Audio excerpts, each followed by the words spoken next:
అమరవాది నీరజ గారిని సాదరంగా వేదిక మీదకి ఆహ్వానిస్తున్నాం. అమరవాది నీరజ గారిని. అక్షర్ కుమార్ గారు పుస్తక స్ఫూర్తి హైదరాబాద్ బుక్ ఫెయిర్ అనిశెట్టి రైత వేదిక మీద 3వ సెషన్ పుస్తక స్ఫూర్తిలో ప్రసంగించేందుకు అక్షర్ కుమార్ గారిని సాదరంగా వేదిక మీదకి ఆహ్వానిస్తున్నాము. గడ్డం మోహన్ రావు గారిని సాదరంగా వేదిక మీదకి ఆహ్వానిస్తున్నాము. కమల్ రెడ్డి గారిని సాదరంగా వేదిక మీదకి ఆహ్వానిస్తున్నాము. కమల్ రెడ్డి గారు ప్లీజ్ కమ్. నాంపల్లి సుజాత గారిని సాదరంగా వేదిక మీదకి ఆహ్వానిస్తున్నాము. 38వ హైదరాబాద్ బుక్ ఫెయిర్ అనిశెట్టి రైత వేదిక మీద పుస్తక స్ఫూర్తి ఈరోజు 3వ సెషన్ ప్రారంభం కాబోతుంది. బడే సాబ్ గారిని సాదరంగా వేదిక మీదకి ఆహ్వానిస్తున్నాము. నాంపల్లి సుజాత గారు ప్లీజ్ కమ్. అక్షర్ కుమార్ గారు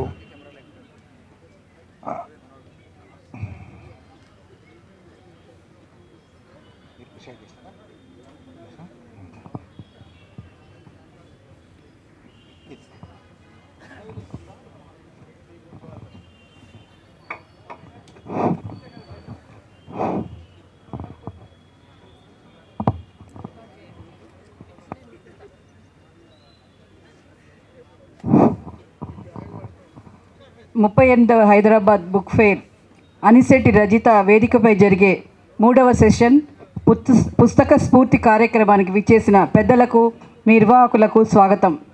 రాసిన ప్రతి అక్షరం అద్భుతం కాకపోవచ్చు, కానీ ప్రతి అద్భుతాన్ని ప్రపంచానికి పరిచయం చేసేది అక్షరం మాత్రమే. తెలుగు భాష అనగానే ఒక పద్యం, పాట, గేయం, కవిత అలాంటివే స్ఫురణకు వస్తాయి. క్షరం కానిది అక్షరం అంటూ అక్షరాన్ని సరస్వతి స్వరూపంగా భావిస్తాము.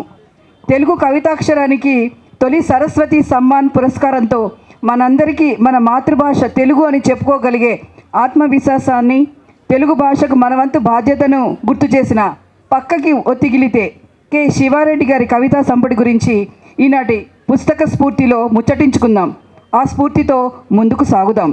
భాష పుట్టే నరుల భావాలు ప్రకటింప, భాషతోనే నరుడు భాస్కరుండని దాశరథి రంగాచార్యులు గారి మాటలకు కొనసాగింపుగా భాష అంటే మాతృభాష. అది ఆ జాతి ఆత్మగౌరవానికి ప్రతీక అని చెప్పుకోవచ్చు. ఎందుకంటే మాతృభాషలోనే స్వేచ్ఛగా భావ ప్రకటన చేయగలుగుతాం. ఆ స్వేచ్ఛ గురించి శివారెడ్డి గారు చెప్పిన కవితను గుర్తు చేసుకుందాం. కొంచెం స్వేచ్ఛ కావాలి మనిషిని చెప్పడానికి, పశువుని పశువని చెప్పడానికి. కొంచెం స్వేచ్ఛ కావాలి రాత్రిని చెప్పడానికి, పగటిని పగలని చెప్పడానికి.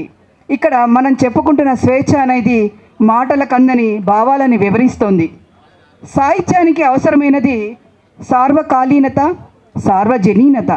దానితో పాటు నవోన్మేషంగా ఉండటం, అంటే వాడే పదాలు, పదబంధాలు, ప్రతీకలు నూతనంగా భాషించటం.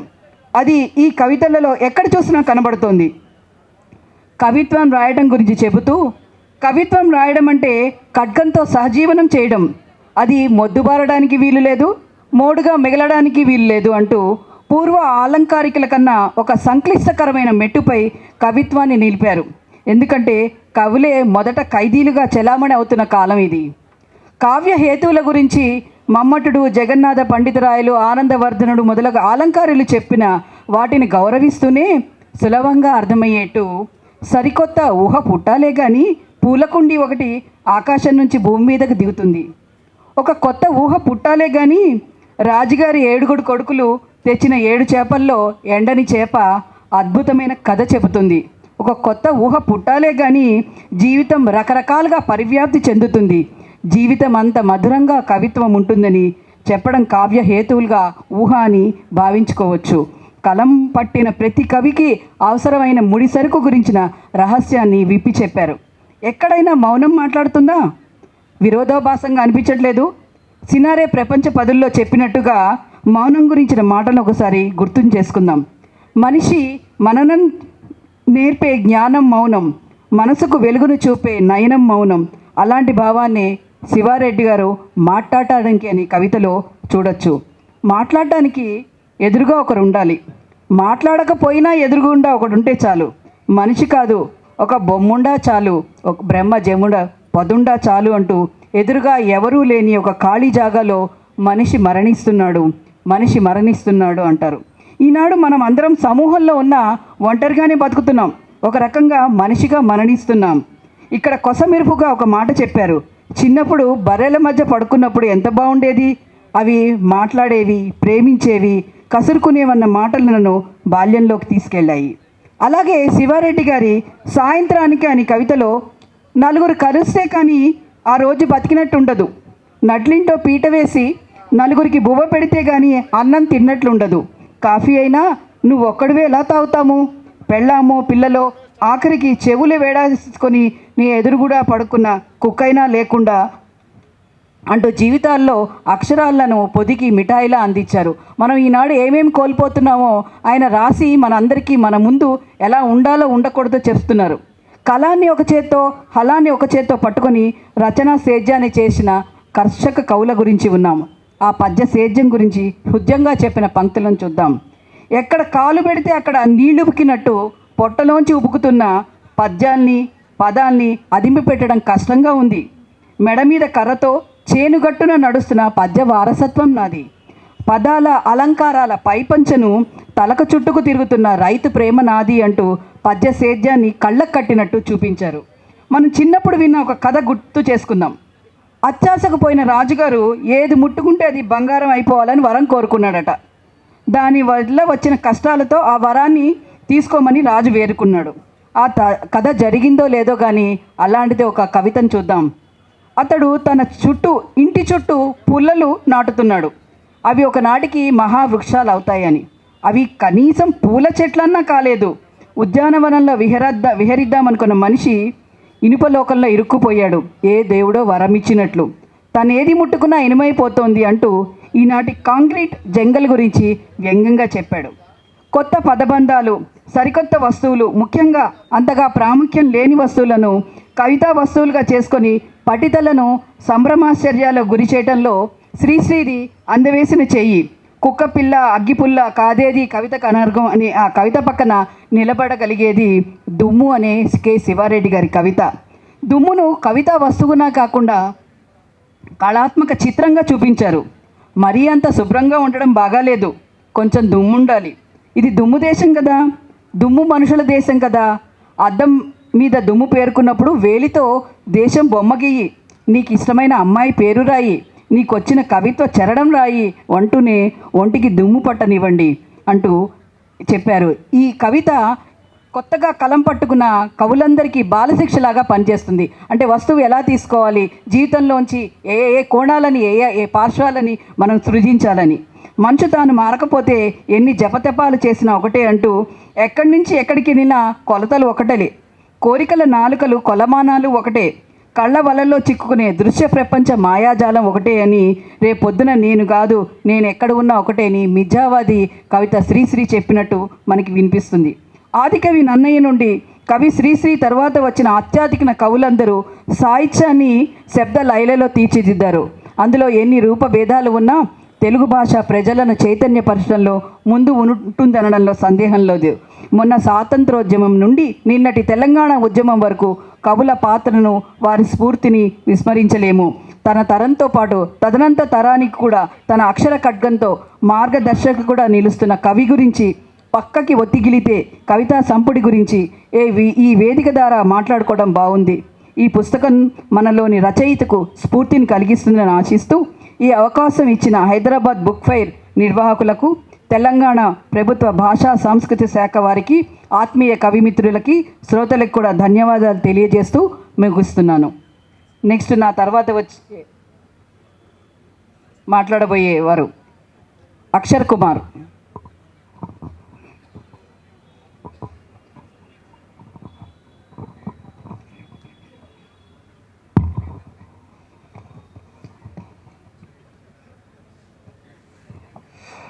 అందరికి క్షణార్థి, గుడ్ ఈవినింగ్ మ్యామ్. చాలా బాగా మాట్లాడారు, ఇంటర్వ్యూ కూడా చాలా బాగా చెప్పారు. 10 పేజెస్ రాసుకొచ్చారు. Very very grateful ma'am.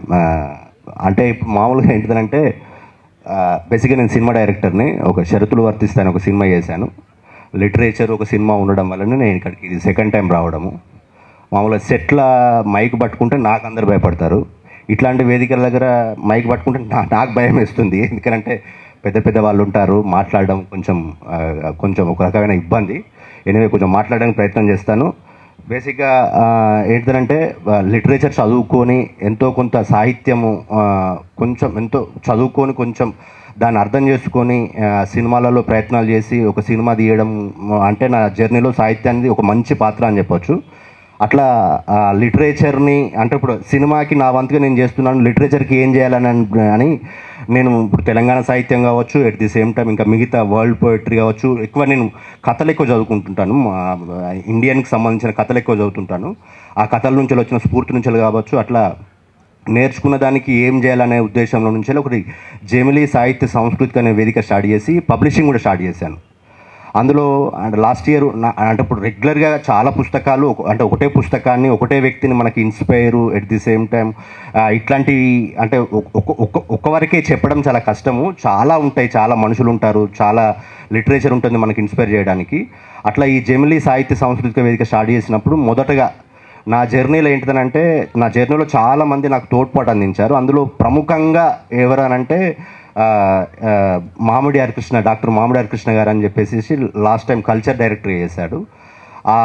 అతనితోటి నేను ఆ జర్నీ చేసినప్పుడు నాకు ఏమనిపించింది అనంటే మామూలుగా ఆర్టిస్టులని ఆర్ట్ ఫామ్లని గుర్తించి వాళ్ళకి ఏంటిదంటే ఒక రూట్ మ్యాప్ గీసి సంపదను క్రియేట్ చేసి ఆ సంపదని చాలామందికి పంచడం. అంటే ఈ రాష్ట్ర బడ్జెట్ ఒక 3 లక్షల కోట్లు ఉంటే అతనికి వచ్చే చిన్న బడ్జెట్లో దాన్ని ఎక్కువ మందికి ఎట్లా పంచాలి, ఎట్లా చేయాలనే దాన్ని నేను దగ్గరుండి చూశాను. అంటే ఆ ఆలోచన వచ్చినప్పటి నుంచి వెళ్ళి at the same time art ఫామ్కి ఒక గుర్తింపు, ఆర్టిస్ట్కి ఒక గుర్తింపు, ఒక అవకాశం, ఒక ఆదాయం ఇచ్చేది నేను చాలా దగ్గరుండి చూశాను. అది ఎట్లా ఉంది అని అంటే మార్నింగ్ 9 గంటలకు స్టార్ట్ అయితే రాత్రి 10, 10:30, 11 అయ్యేది ఒక్కొక్కసారి ఆఫీసులోనే. మళ్ళీ తెల్లారి చూసినప్పుడు ఒక పోయమో లేకపోతే ఒక సందర్భమో ఒక సంక్షోభమో ఒక ఒక ఒక ఒక ఒక విషయాన్ని మళ్ళీ ఒక వ్యాసం రూపంలో ఒక పోయం రూపంలో రాసి తెల్లారి మనకు మెయిన్ స్ట్రీమ్ పేపర్లో కనబడేది. అరే ఈ మనిషి ఇంత టైంలో కూడా దాన్ని ఆ స్పేస్ తీసుకొని ఎట్లా రాయగలుగుతున్నాడు ఇది అనే ఒక వండర్ అనిపించేసేసి నేను అన్నని ఏం చేసినానంటే అన్న మనం ఒక పోయిటరీ ఓన్లీ నీ సాహిత్యం మీద ఒక ఇంటర్వ్యూ చేద్దామన్నా అని చెప్పేసి ఒక ఇంటర్వ్యూ స్టార్ట్ చేశాను. మనకేంటిదంటే ఒక మంచి థాట్ ప్రాసెస్ మంచిగా ఉన్నప్పుడు మిగతా అంతా దానికి అంటే మంచి థాట్ ప్రాసెస్ ఉన్నప్పుడు ఆ గుడ్నెస్ కూడా కంటిన్యూ అవుతూ ఉంటుంది. అట్లా నేను ఈ ఆలోచన రాగానే నేను ఏం చేసిన ఎవరైతే బాగుంటుంది అన్నప్పుడు కేంద్ర సాహిత్య ఓ పురస్కార గ్రహీత తగుళ్ళ గోపాల్ని సంప్రదించిన. గోపాల్ ఇట్లా అన్నను మనం ఒక ఓన్లీ లిటరేచర్ సంబంధించిన ఇంటర్వ్యూ చేద్దాము అన్ని విషయాలు కొంచెం జాగ్రత్తగా అడిగి మనం అనుకున్నది మనం రాబట్టుకుందాం అని చెప్పేసి వీడియో ఇంటర్వ్యూ చేశాను. నేను వీడియో ఇంటర్వ్యూ చేసినాక మనకు ఉంటే సినిమాటిక్ ఏంటంటే ఇంటర్వ్యూ అయిపోయింది, హార్డ్ డిస్క్ క్రాష్ అయిపోయింది. మళ్ళీ దాన్ని కొంచెం జాగ్రత్తగా తీసుకొని వచ్చినాక కొంచెం ఆ వీడియో కొంచెం బ్లర్ అయినా కానీ ఆడియో ఒకటి మిగిలింది. దాన్ని మనం ఏంటిదంటే కంటిన్యూ చేయాలి కదా, ఆగద్దు కదా అని చెప్పేసి ఒక ఫిలిం మేకర్ కానీ ఒక ఆర్టిస్ట్ కానీ ఎట్లా ఉంటుంది దాన్ని కంటిన్యూ చేయాలని చెప్పేసి పుస్తకం తీసుకొస్తే ఎట్లా అని చెప్పేసి ఆలోచన వచ్చిందే. నెక్స్ట్ దాన్ని మొత్తం టెక్స్ట్ చేసి ఈ పుస్తకాన్ని తీసుకొచ్చాను. ఈ పుస్తకం ఏంటిదనంటే నాకు నిజంగా ఎంత స్ఫూర్తి అని అంటే ఇప్పుడు నేను ఒక కథా వస్తువును ఎట్లా ఎన్నుకుంటున్నాను, దాన్ని ఎట్లా ముందుకు తీసుకెళ్ళగలుగుతున్నాను, ఏదైనా సందర్భంలో స్టక్ అయినప్పుడు ఎటువంటి అంశాలు నేను తీసుకుంటే నాకు బాగా అనిపిస్తుందని హరికృష్ణ అన్న 42 క్వశ్చన్స్ గోపాల్ అడిగినది. గోపాల్ ఎంత మంచి క్వశ్చనింగ్ తయారు చేసుకున్నాడంటే 42 క్వశ్చన్లలో 2 పేజీల ఆన్సర్ ఉంది, 2 లైన్స్ల ఆన్సర్ కూడా ఉంది. అంత జాగ్రత్తగా రాసిండు, ఎట్ ది సేమ్ టైం అంత జాగ్రత్తగా చెప్పిండు. ఈ పుస్తకం ఎట్లంటే నాకు ఈ పుస్తకం ద్వారా మళ్ళీ నాకు ఎంత హెల్ప్ అయిందనంటే ఒక మంచి పని చేస్తే నాకు ఇప్పుడు ఈ సందర్భంలో కూడా చాలామంది ఇది ఒక మంచి పుస్తకం అని చాలామంది ఒక అప్లాజు ఎట్ ది సేమ్ టైం మంచి రివ్యూస్ వచ్చి నాకు చెప్పినాను ఆల్రెడీ పుస్తకం జల అని అంటే అదే కంప్లీట్గా మనకు ఊట లాంటిది అని అర్థము, కంటిన్యూగా ఉప్పం కదా అంటే ఒక హరికృష్ణ అనే లాంటి వ్యక్తి ఏది మాట్లాడినా అనర్గళంగా మాట్లాడడం ఎంత ఉంటుందో రాయడం కూడా అంత ఉంటుంది అనే ఉద్దేశంతో ఈ పుస్తకం తీసుకొచ్చాను. చాలా క్వాలిటీగా తీసుకొచ్చి దీనికి మేము ఏం ఆశించకుండా అంటే ఒరిజినల్ ఖర్చు ఎంత ఉందో దాని రేటు కూడా అంతే పెట్టాము.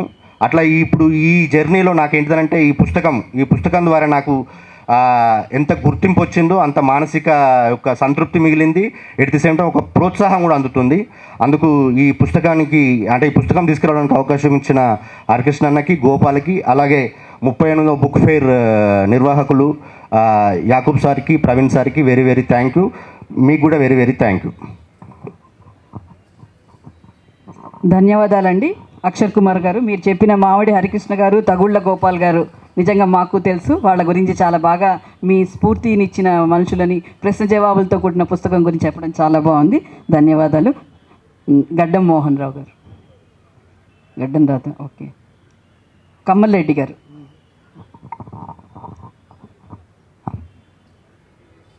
పుస్తక ప్రియులందరికీ, పాఠక మిత్రులందరికీ 38వ హైదరాబాద్ బుక్ ఫెయిర్కి స్వాగతం. ఇప్పుడు పుస్తక స్ఫూర్తి అనే అంశం మీద నేను మాట్లాడుతాను. నా పేరు కమ్మల్ రెడ్డి. నేను సినిమా ఫీల్డ్లో రచయితగా పనిచేస్తున్నాను. సుకుమార్ గారి దగ్గర దర్శకత్వ శాఖలో పనిచేస్తున్నాను. సో నాకు చిన్నప్పటి నుంచి పుస్తకాలంటే చాలా అభిమానం. ఎందుకో మరి తెలియదు, కానీ ఇది గత జన్మ జ్ఞాపకం లాగా. ఆ పేపర్ చూడంగానే ఏదైనా చదవడం, ఆ పేపర్లో ఏదున్నా దాన్ని ఏదో చదవడానికి ప్రయత్నం చేయడం.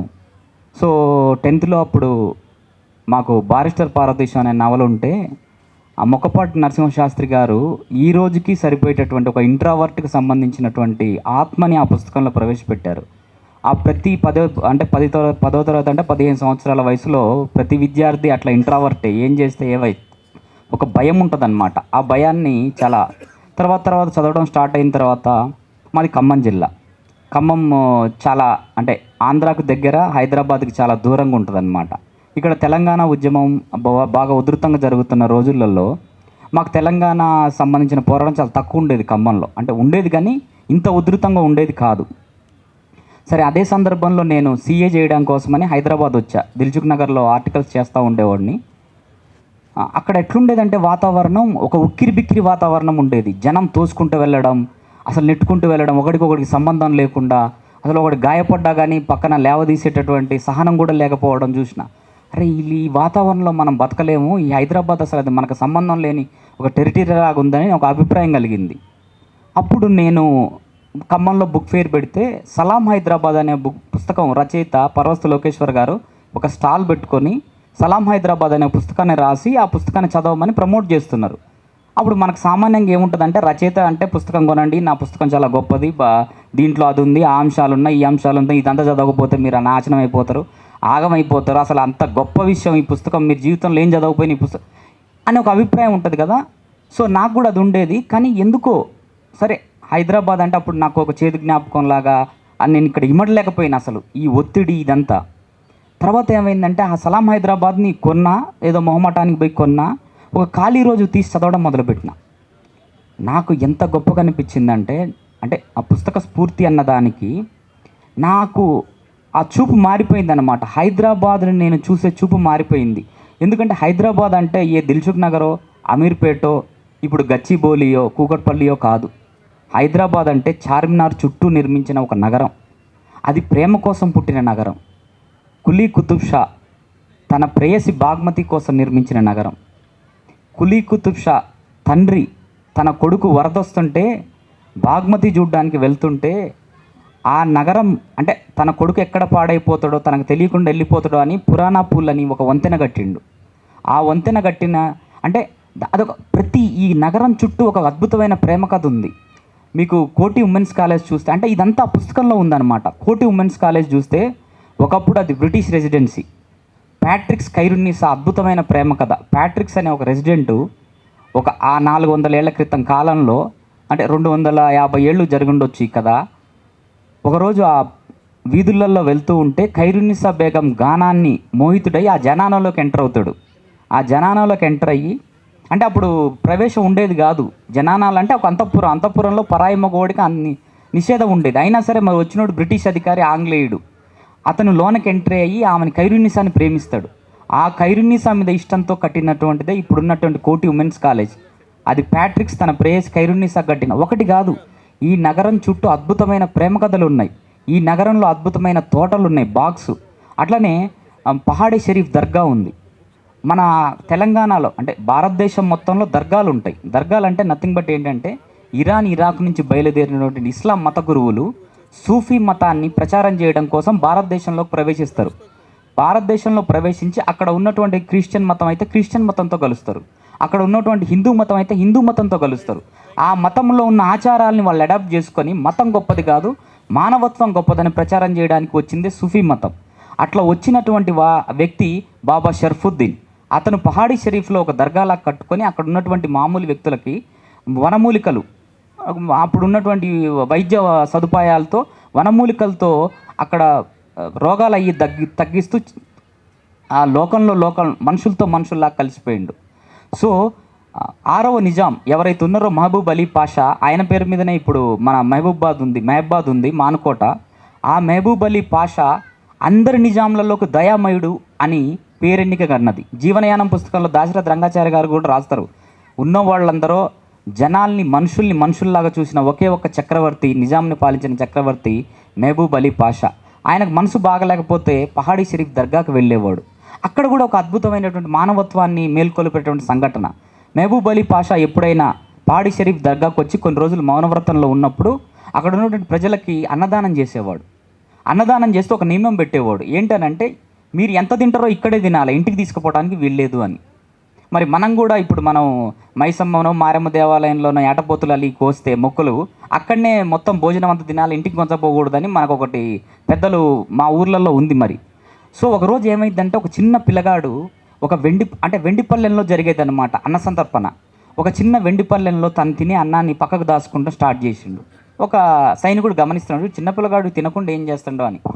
ఆ సైనికుల కళ్ళు గప్పి ఆ అన్నాన్ని తీసుకుపోతుంటే వాళ్ళు ఆపి అరే నువ్వు తప్పు చేసినావు, రాజు దగ్గరికి పదా అని ఆ మహబూబ్ అలీ పాషా దగ్గర తీసుకుపోతే వాడు చిన్న పోరాడు. వాడు ఎందుకు ఇట్లా చేసినావు అని అంటే, సార్ మరి దొర అంటాడుగా ప్రభువుని ఏమన్నాడు ఆ పిల్లగాడు, కానీ మా అక్క కడుపుతో ఉంది సార్, మా అక్క కోసం కొంచెం పోతున్నా ఇది అని. ఆ మహబూబ్ అలీ పాషా కళ్ళెంబండిలు నిజంగా అంటే అంత చిన్న పిల్లగాడికి తన కడుపు నింపకుండా తన అక్క కడుపుతో ఉన్నటువంటి అక్కని సరే భటుల్నిచ్చి పంపి వీడు చెప్పింది నిజమైతే ఈ అన్నం వాళ్ళ అక్కకి ఇచ్చేయండి, ఈ పంచభక్ష పరమాణాలు తప్పు అయితే వాడు తల అక్కడే తీసేయండి అని. ఆ ఇంటి దగ్గర ఆ కడుపుతో ఉన్న అక్క వెయిట్ చేస్తూ ఉంది. తనకు అక్క నువ్వు అన్నం తినొద్దు, నేను నీకు తీసుకొని వస్తా. మరి ఏం చెప్పిండు ఆ పిల్లగాడు, కడుపుతో ఉన్న అక్క ఆశగా, మరి కడుపుతో ఉన్న వాళ్ళకి 5 దినాలు అని కోరికుంటుంది కదా. సరే ఆశగా ఎదురు చూస్తుంటే ఆ పిల్లగాడు భటులతో వస్తున్నాడు. ఆ అక్కకు భయమైంది, అరే వీడింది అన్నం తీసుకొని వస్తున్నాను అన్నాడు, ఇప్పుడు భటులతో వస్తున్నాడు, వీడు ఏమైనా చేసిండా ఈ తిక్కల పోరాడు అని. ఆమె కంగారుగా ఆ బురక అదేదో కప్పుకొని ఏమ్మా నువ్వు కడుపుతో ఉన్నమాట వాస్తవమేనా అంటే, అవునయ్యా, మీ పిల్లగాడు అన్నం తెస్తానన్నాడు అయ్యా, మా కూడా ఏమైనా తప్పు చేసిండా అయ్యా. ఏం లేదమ్మా, ప్రభు ఏం చెప్పిండంటే ఒకవేళ ఇది నిజమైతే ఇయ్యమన్నాడని. ఆ తర్వాత అతను ఎంతకాలం అక్కడ ఉన్నాడో అంటే ఒక 10-15 రోజులు ప్రతిరోజు ఆ వెండిపల్లెంలో ఆ ఇంటికి భోజనం వెళ్ళేది. అంటే ఇక్కడ ఏం చెప్పదలుచుకుందంటే, మనం ఇలాంటి ఒక పుస్తకం ఏం చేస్తుందనంటే మనల్ని పరిపాలించినటువంటి పరిపాలకులు ఎప్పుడు చూసినా మనం ఏం చేస్తామంటే వాళ్ళ చెడుని మాత్రమే స్వీకరించి ముందు తరాలకి చెడు చెప్పడం స్టార్ట్ చేస్తాం. పలానా ఓడు చెడు. వీడికి ఏమైందంటే సమాజంలో చెడే ఉందేమో, మంచి ఏం లేదేమో, మనం కూడా మంచి చేయొద్దు అని. కానీ ఈ సలాం హైదరాబాద్ పుస్తకంలో ఒక కథ కాదండి, ప్రతి కథ అడుగడుగున కథలో కథ ఉపకథ. అలాంటి నన్ను ఇన్స్పైర్ చేసి ఈ నగరం అంటే ఊరిని మనం చూసేది అసలు నగరం కాదు, మనం పోతే మా అంటే చార్మినార్ వరకే పోతాం. చార్మినార్ దాటి శాలిబండ దాటి ఫలక్నుమా ప్యాలెస్ చుట్టూ ఒక అందమైన కథ. కోటి, మన కింగ్ కోటి ఉందా, అది కమాల్ ఖాన్ కట్టించింది, దాని చుట్టూ ఒక కథ. తండ్రిని ప్రేమించే ఒక రాజు కథ, తల్లిని ప్రేమించే ఒక రాజు కథ, కొడుకుల్ని ప్రేమించే రాజు కథ. మన కుతుబ్ షాహీ టూమ్స్, ఈ నగరాన్ని నిర్మించినటువంటి కులీ కుతుబ్ షాహీ టూమ్స్లో అక్కడ హ్యాపీగా పడుకొని ఉన్నాడు ఆయన, ఈ నగరాన్ని నిర్మించిన వ్యక్తి. ఇదంతా నాకు సలాం హైదరాబాద్ పుస్తకంలో కనపడ్డది. అప్పటి నుంచి నేను ఈ నగరాన్ని ఎంత ప్రేమించడం స్టార్ట్ చేసిందంటే, ఒక తల్లి కొడుకుని ఎట్లా ప్రేమిస్తుందో, కొడుకును తల్లి ఎంత ప్రేమిస్తాడో, నేను ఈ నగరాన్ని అంత గనక ప్రేమించడం మొదలుపెట్టిన. ఆ తర్వాత నుంచి నేను నగరంలో ఉన్నానా, నాలో నగరం ఉన్నదా అనేది నాకు తెలవకుండా అయిపోయింది. ఎవడన్నా వస్తే నాకు ఒళ్ళు సోయి ఉండదు, ఒరే నువ్వు ఎంత గొప్ప నగరంలో ఉంటున్నావు తెలుసా అని. అంటే ఇది ముందు తరాలకు తీసుకువెళ్లాల్సిన బాధ్యత రచయితల మీద ఉన్నది. అది సలాం హైదరాబాద్ పుస్తకం నాకు ఆ విధంగా మేలు చేసి నన్ను ఈ నగరం చుట్టూ అంటే నేను ఈ నగరంలోనే పోవాలని, ఈ నగరం చుట్టూ ఏ గోడ ఏ కథ చెప్తుందో అని, చెప్పలేకుండా మిగిలిపోయిన ప్రేమ కథలు ఎన్ని ఉన్నాయో అని నాకు ఈ సలాం హైదరాబాద్ పుస్తకం ద్వారా తెలిసిందండి. దాన్ని మీ అందరికీ ఈరోజు ఇట్లా పంచుకోవడం నాకు చాలా సంతోషంగా ఉంది. అట్లనే నాకు ఈ అవకాశం ఇచ్చినటువంటి బుక్ ఫెయిర్ నిర్వాహకులకి, అట్లనే నా తోటి ఎవరైతే పెద్దలు అందరూ నాకంటే పెద్దలే, వాళ్ళందరికీ కూడా కృతజ్ఞతలు తెలియజేసుకుంటున్నా. అట్లనే మీరు కూడా వీలైతే సలాం హైదరాబాద్ పుస్తకం లాంటిది మీ జీవితంలో ఒకటి ఉంటుంది, దాన్ని తప్పకుండా చదవాలని నేను కోరుకుంటూ సెలవు తీసుకున్నా. ధన్యవాదాలండి. తెలంగాణకి గుండెకాయ లాంటిది హైదరాబాద్. ఈ హైదరాబాద్ బుక్ ఫెయిర్లో అలాంటి హైదరాబాద్ గురించి చెప్పి అందరికీ మరోసారి హైదరాబాద్ గొప్పతనాన్ని తెలియజేస్తున్నాం. సోషల్ మీడియా ఉన్నది కాబట్టి ఇప్పుడేమో పుస్తకాన్నే ముడతలేరు పిల్లలు, అసలు చదువుతలేరు. తక్కువ చదివే వాళ్ళ సంఖ్య తక్కువ. అప్పటి కాలంలో ఉన్నటువంటి వాళ్ళకి పుస్తక పఠనమే మెయిన్. నాకు కూడా చిన్నప్పుడు పుస్తకాలు చదవడం అంటే చాలా ఇష్టంగా ఉండేది. పాఠశాల స్థాయిలోనే పుస్తకాన్ని చదవడం అలవడింది. మా అన్నయ్య ప్రముఖ కవి అన్నవరం దేవేందర్ ఇప్పుడు స్కూల్ లైఫ్ మేము హుస్నాబాద్ ప్రభుత్వ పాఠశాలలో చదువుకునేది. అక్కడ స్కూల్ లైబ్రరీలు ఉండేవి. లైబ్రరీ నుంచి కొన్ని పుస్తకాలు తెచ్చి చదువుకునేవాడు. దానిలో భాగంగా వాళ్ళ ఉపాధ్యాయులు చెప్పినటువంటి సజెస్ట్ చేసినటువంటి పుస్తకాలను తెచ్చి చదువుతూ ఉండేవాడు. దాంట్లో భాగంగానే శ్రీశ్రీ మహాప్రస్థానం పుస్తకాన్ని మా ఇంటికి తెచ్చి మా అన్నయ్య కన్నా నేను 2 సంవత్సరాలు చిన్నే కాబట్టి మా చేత కూడా ఆ పుస్తకాన్ని చదివించి అప్పుడు శ్రీశ్రీ అంటే ఎవరు ఏంటిది ఏం తెలియకున్నా కూడా మొదట చదివిన పుస్తకం మహాప్రస్థానం. అంతకుముందు తరగతుల్లో చదివినప్పుడు అంతకుముందు ఉన్నటువంటి సాహిత్యము, అంతకుముందున్న చాలా కఠినంగా ఉండే పదాలు, గ్రాంధిక భాష, పద్యాలు, పాఠ్య పుస్తకాలు అవన్నీ చూసిన తర్వాత ఇంత కఠినంగా ఉన్నాయి అనుకునే కాలం లోపల తేలికగా అర్థమయ్యేది, అతి స్వల్ప భాషలో ఉన్నటువంటి ఛందస్సు కూడా ఎక్కువగా లేనటువంటి మహాప్రస్థానం పుస్తకం మాత్రం నన్ను బాగా ఆకట్టుకుంది. ఒక్కొక్క వయసులో ఒక్కో పుస్తకం అయితే ఉంటుంది స్ఫూర్తిగా. చిన్నప్పుడు ఇంకా నేను చందమామ, బాలమిత్ర అలాంటి పుస్తకాలు మా ఇంట్లో ఉండేవి. మా నాన్న ఉపాధ్యాయుడు కాబట్టి పుస్తకాలు తెచ్చేది. ఆ పుస్తకాలను చదివి చర్చించుకునే వాళ్ళం. క్లాస్మేట్స్ అందరం కూడా అట్లాంటివి చదివే. అప్పుడు తెలుగు బాగా ఉండేది. ఇప్పుడు మాత్రం పిల్లలకి తెలుగు చదవడం కూడా తక్కువే ఉంది. ఇంగ్లీష్ మాధ్యమాలు వచ్చిన తర్వాత తెలుగు భాష దాదాపుగా అంతరిస్తున్నట్టే అనిపిస్తుంది. చిన్నప్పుడే మేము పుస్తకాలు చదువుతూ ఉండేవాళ్ళం. మా కాలంలో అప్పుడంటే బాగా అప్పుడు పుస్తకాలను అద్దెకిచ్చేవాళ్ళు. లైబ్రరీలు అక్కడో ఇక్కడో ఉండేది కాబట్టి దొరికేది కావు.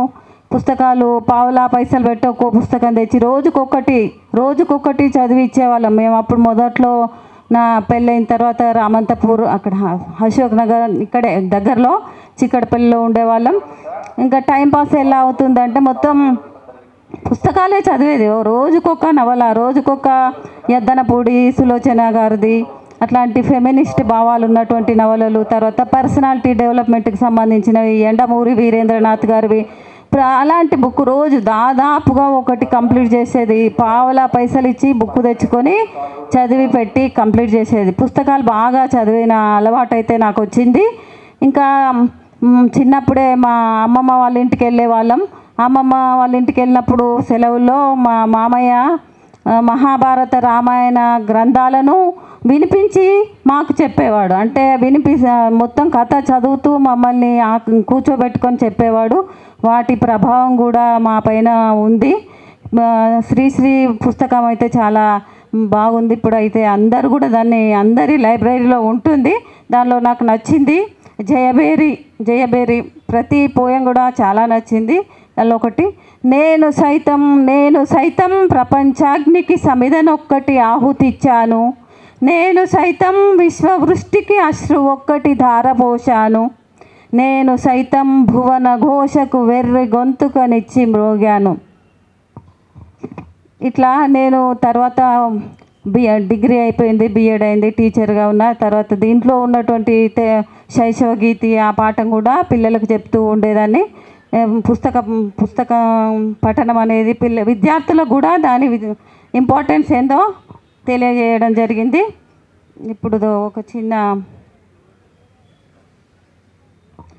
స్ఫూర్తినిచ్చిన పుస్తకం పేరుతోనే పుస్తకం మన మస్తిష్కాన్ని మేలుకొల్పే ఆంతరంగిక నేస్తం. పుస్తకం మన మస్తిష్కాన్ని మేలుకొల్పే ఆంతరంగిక నేస్తం. పుస్తకం ఓ నడిచే ఉపాధ్యాయుడు, ప్రశ్నించకుండానే సమాధానాలు ఇచ్చే ఆచార్యుడు. పుస్తకం మన చీకట్లను పారదోలేందుకు తోడు వచ్చే దారిదీపం. పుస్తక పఠనం మా ఇంటి నుంచే నా వెంట వచ్చిన బాల్యమిత్రుడు, చందమామ, బొమ్మరిల్లు, బాలమిత్ర నన్ను అలరించి నాతో ఆడుకున్న మా వాడకట్టు దోస్తులు అదో వేళ విశేషమే. బడి లైబ్రరీ నుంచి మహాకవి శ్రీశ్రీ మా ఇంటికి వచ్చిన సందర్భం. పద్య కవితలు, గ్రాంధిక భాష, కఠిన పదాలు రాజ్యమేలుతున్న కాలంలో ఈ వచన కవితా సంపుటి నన్ను ఆకర్షించింది, నన్ను ఆకట్టుకుంది. కుక్క పిల్ల, సబ్బు బిల్ల, అగ్గిపుల్ల, కాదేది కవిత కనర్హం అంటూ నన్ను కలం పట్టేలా చేసింది మహాప్రస్థానం. అప్పటి నుంచే పుస్తక పఠనం నాకు ఒక అలవాటుగా మారింది. పుస్తక పఠనం నాకు ఒక అలవాటు, ఒక మమకారం, ఒక ప్రపంచం, ఒక యాత్ర అన్నీను. జీవితంలో ఎన్నో పుస్తకాలు చదివి మర్చిపోతాం.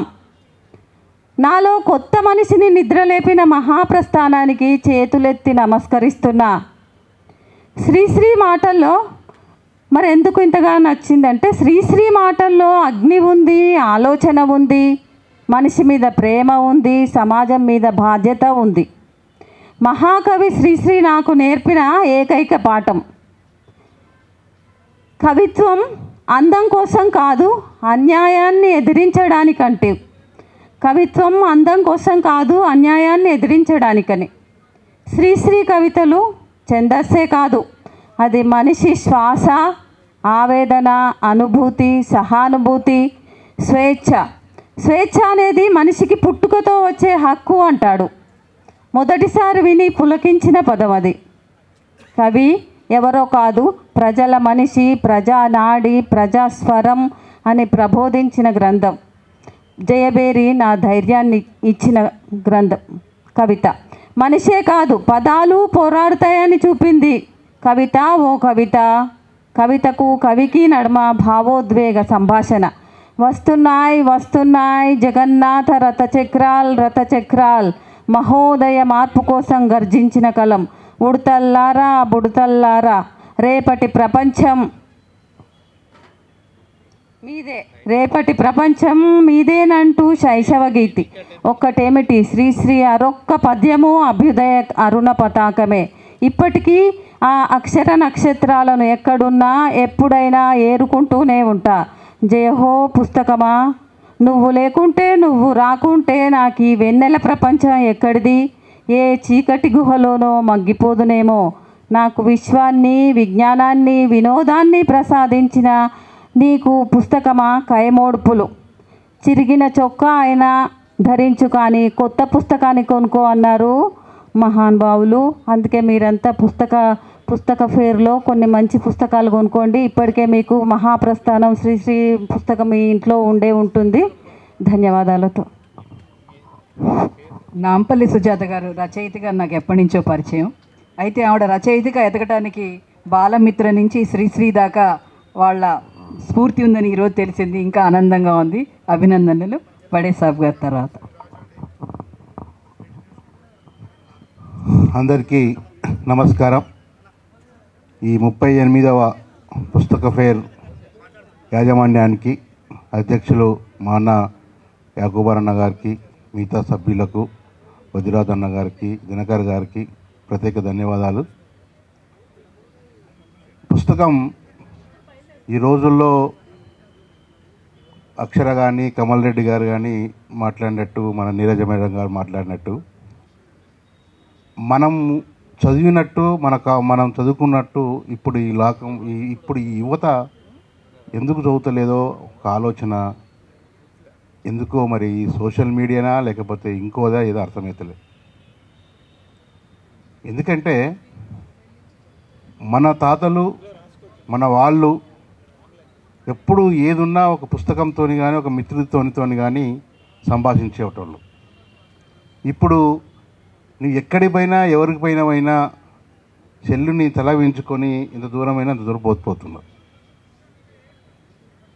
దాంట్లో ఏముంది, ఏం కథనో అర్థం లేదు. కానీ మనకు శ్రీశ్రీ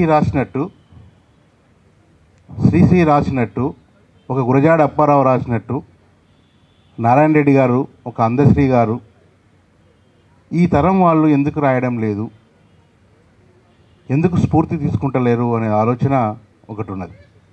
ఏం అక్షరాలు బడికి పోకుండానే మాయమైపోతుండడమ్మా మనిషి అన్నవాడనే మన ఎదురుగా కనబడుతున్న అందశ్రీ గారు ఇప్పుడు ఇంత వేలు కాన్వెంట్లకు వేలు ఫీజులు కట్టి చేసి ఎవడు ఒక అక్షరం ముక్క రాదు, ఒక వాక్యం కూడా సరిగా రాయడానికి కానీ చదవడానికి కానీ రాదు. ఎందుకు ఎక్కడ లోపం అవుతుందనేది ఒక ఆలోచన తత్వపడుతుంది. ఇప్పుడున్న కవులు కూడా ఒక స్ఫూర్తినిచ్చినది ఒక వాక్యం కానీ ఒక పద్యం కానీ ఎవడు రాయస్తలేరు. ఎందుకంటే నేను తెలుగు భాషా చైతన్య సమితి అని పెట్టి నేను కవి సమ్మేళనాలు, ఉపన్యాసాలు, సెమినార్లు ఇస్తుంటాం. కానీ అంత తాళ్ళే ఎక్కడ కూడా కింద పోయే వస్తలేదు.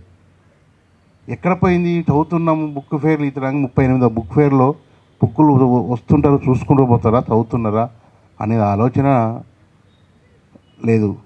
మహాప్రస్థానానికి శ్రీశ్రీ రాసినప్పుడు తెలంగాణకి ముందు మాట రాయమంటే నీ దగ్గర తూచేరాలు కాదు అనుభవించుకున్నాడట. అట్లా ఆ పదం ఒక ఆయన తెలంగాణ కూడా ఆ స్థానంలో పెద్ద కవి. ఒక ముందు మాట రాయడానికి తూచేరాలు నా దగ్గర లేవు అంటే అనుభవించు అప్రవించున్నాడు. ఇప్పుడు ముందు మాట రాయమంటే మీ ఏం రాస్తున్నారో మీ మేడం ఇప్పుడు ఉన్నవాళ్ళకు తెలుసు. ఎందుకు స్ఫూర్తిని ఎక్కడ పోయింది అనేది నాకు ఒక్కోసారి ఆలోచన తక్కువ అవుతుంది. 4 కోట్ల మందిలో మన తెలంగాణలో ఈ తరంలో ఈ దశాబ్ద కాలంలో ఈ పుస్తకం బాగా స్ఫూర్తినిచ్చింది అనేది పుస్తకం నాకైతే ఎక్కడ కనపడలేదు. మరి మీకు ఏమైనా ఉందో తెలుసు. కానీ